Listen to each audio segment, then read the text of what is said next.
Hi, welcome back. So today we'll be looking at day three of the purpose-driven life, and the topic is what drives your life. What drives your life?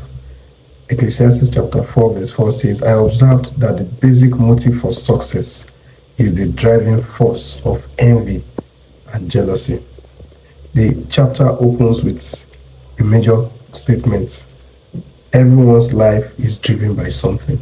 Even when you don't think about it, even when you've never given thought of it, your life is driven by something. Right now, you may be driven by a problem or pressure or a deadline.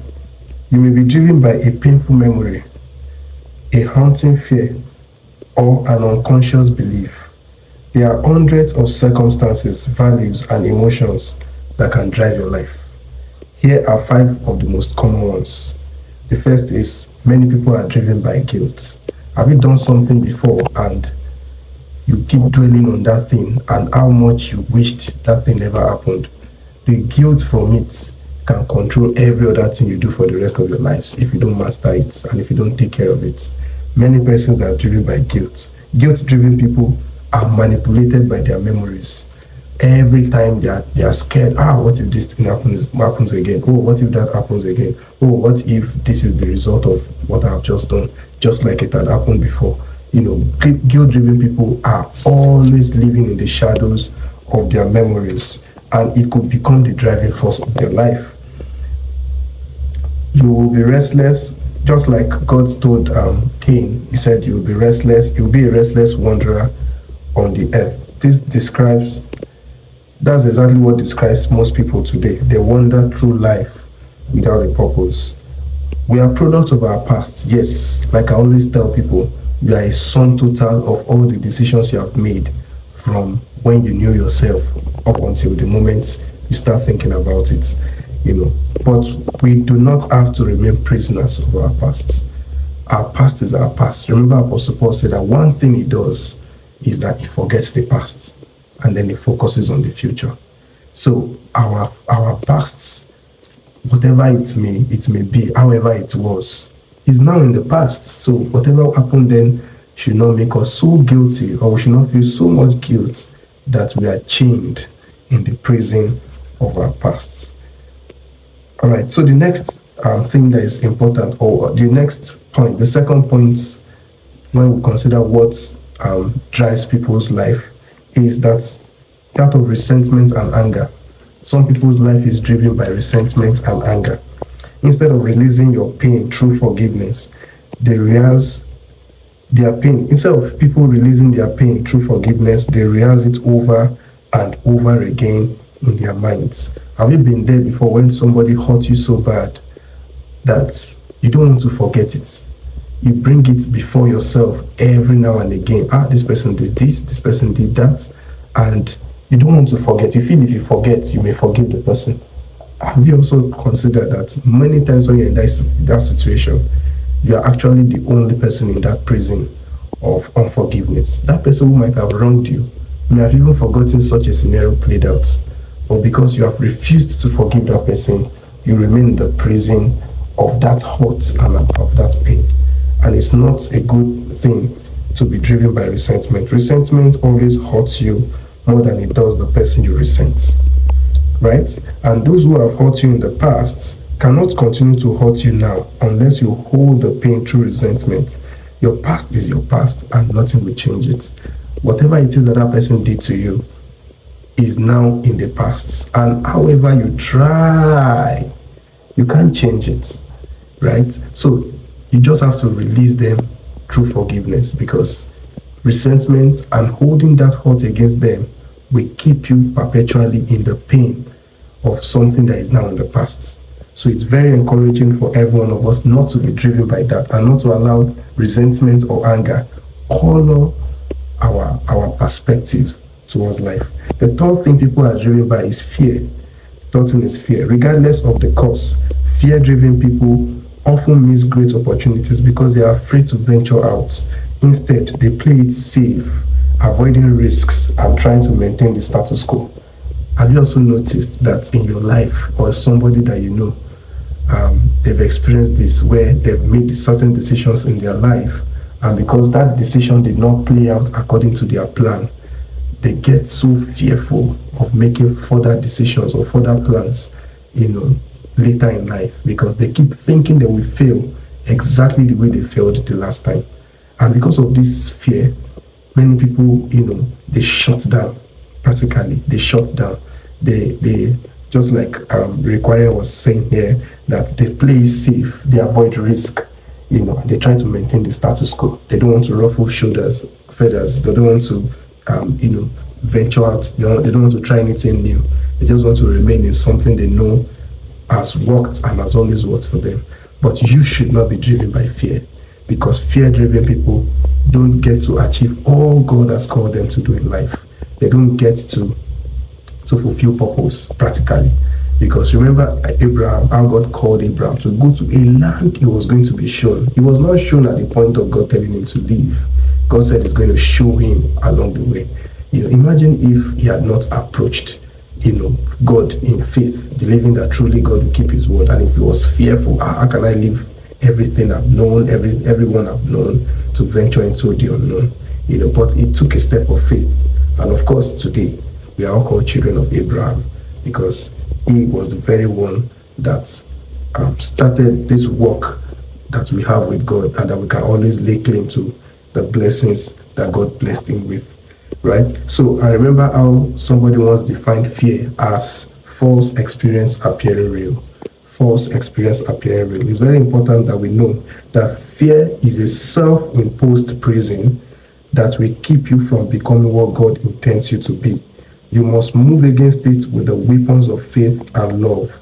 The Bible says, well-informed love banishes fear.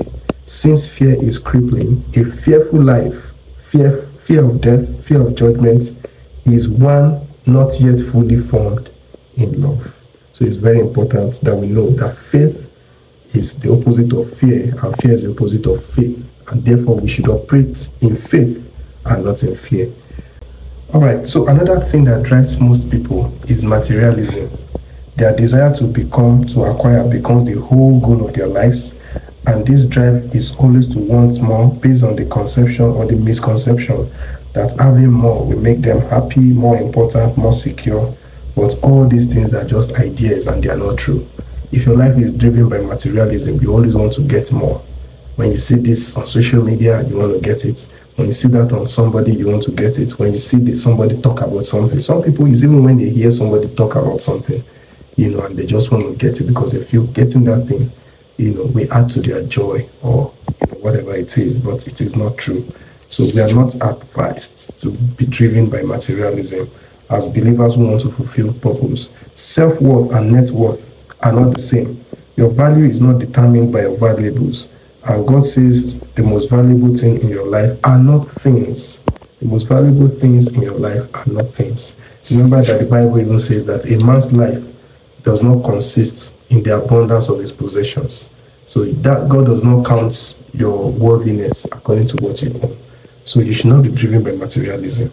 Another thing you should not be driven by is the need for approval.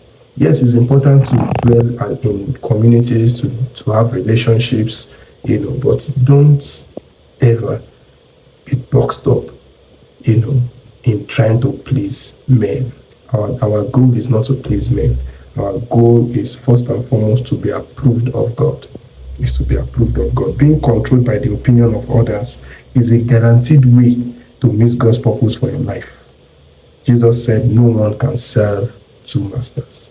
So if you want to escape the temptation of living outside God's purpose, if you want to avoid living a life that is not purposeful, you must do everything in your power not to live on the approval of men, right? So nothing matters more than knowing God's purpose for your life, and nothing can compensate for not knowing them. Not success, not wealth, not fame or pleasure. Without purpose, life is a motion without meaning, activity without direction, and events without reason. Without a purpose, life is trivial, petty, and pointless. So quickly, we now look at the benefits of living a purposeful life. I'll try to be very fast so that you can follow through. The first is knowing your purpose gives meaning to your life. Knowing your purpose gives meaning to your life. When life has meaning, you can bear almost anything. Without it, nothing is bearable. Remember, Jesus Christ said that, the Bible said of Jesus Christ that for the glory that was set before him, he endured the cross. Everything is bearable when we know that there is a purpose attached to it. But when you don't have a sense of purpose, life becomes meaningless, and you can't bear anything. You complain about everything because you feel, there is no purpose to it. Without God, life has no purpose, and without purpose, life has no meaning, and without meaning, life has no significance or hope, because hope in itself comes from knowing God's purpose for your life. Okay, I'll just jump to the next one. Knowing your purpose simplifies your life. It simplifies your life. Your purpose becomes the standard you use to evaluate which activities are essential and which are not essential. So you don't just rush into activities. You don't just jump on every relationship. You don't jump on any challenge. You don't jump on anything whatsoever. You evaluate everything based on how relevant and how essential they are to you, in your purpose. Without a clear purpose, you have no foundation on which to base your decisions, allocate your time, and use your resources. You will tend to make choices based on circumstances, pressures, and your mood at that moment. People who don't know their purpose try to do too much, and that causes stress, fatigue, and conflict. I believe that is self-explanatory. Purpose-driven living leads to a simpler lifestyle and a saner schedule. You are not here and there. You're not here and there. You are defined, and even most people can define you as well. The third thing concerning knowing your purpose is that it helps you focus your life. It helps you focus your life. It concentrates your effort and energy on what is important, and you become effective by being selective, right? We say that you learn to major on the major and minor on the minor, because the moment you interchange it, majoring on minor things and minoring on major things, you have missed the whole purpose of life and the whole essence of your life. So, right, keeping your focus is fueled by knowing your purpose, right? It's fueled by knowing. When you know your purpose, you are able to keep focus. Without a clear purpose, you will keep changing directions, you keep changing jobs, you will keep changing relationships, you will keep changing churches. You think, that church is not the right church, it's not your church, and all of those things, or other externals. Hoping each change will settle the confusion or fill the emptiness in your life. You think maybe this time it will be different, but it doesn't solve your real problem, because a lack of focus and a lack of purpose is the real problem, and that is what needs to be addressed. Don't live carelessly, unthinkably. Make sure you understand what the master wants. That is quoted from Ephesians chapter 5, verse 17. Very important. All right, so I'll just jump to the fourth reason why knowing your purpose is essential. Knowing your purpose motivates your life. It motivates you. Purpose always produces passion. Nothing energizes like a clear purpose. On the other hand, passion dissipates when you lack purpose. So if you want to become passionate about something, you really need to know God's purpose concerning it. You need to know if that is God's purpose for your life. The moment you know that is God's purpose for your life, it motivates you. It fuels your passion and helps you to do what you need to do. It is usually meaningless work, not overwork, that wears us down, right? It saps our strength and robs us of our joy. So it is meaningless work that robs us of our joy and that saps our energy and strength, not purpose-driven work, right? Or not overwork. So it's very important that we know that it's very much essential to work in purpose. The final point why knowing our purpose is important is that it prepares us for eternity. Many people spend their lives trying to create a lasting legacy on earth. They want to be remembered when they are gone. They want to be remembered when they are gone. Yet, what ultimately matters most will not be what others say about your life when you are gone. It is what God says about your life, right? Because what people fail to realize is that all achievements will eventually be surpassed. records will be broken, reputations will fade, and tributes will be forgotten. What will not be forgotten is that you lived a purposeful life, and God tells you, well done, when you get home. Right? So living to create an earthly legacy is a short-sighted goal. Our real desire is to make sure that we look to that country whose buildings are not built with human hands. Right? So I just want to quickly summarize here, because I don't want it to really be a long video. Just to summarize now, 2 questions will be asked when we get to heaven. The first one is, what did we do with Jesus Christ?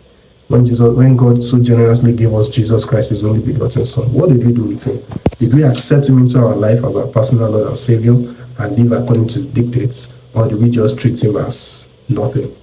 And the second thing is, God is going to ask us, what did we do with the purpose he created our lives for? What did we do with the gifts that he gave to us? What did we do with all the abilities, the energies, the opportunities, the relationships he gave to us? What did we do with it? These are the questions that are going to be very essential.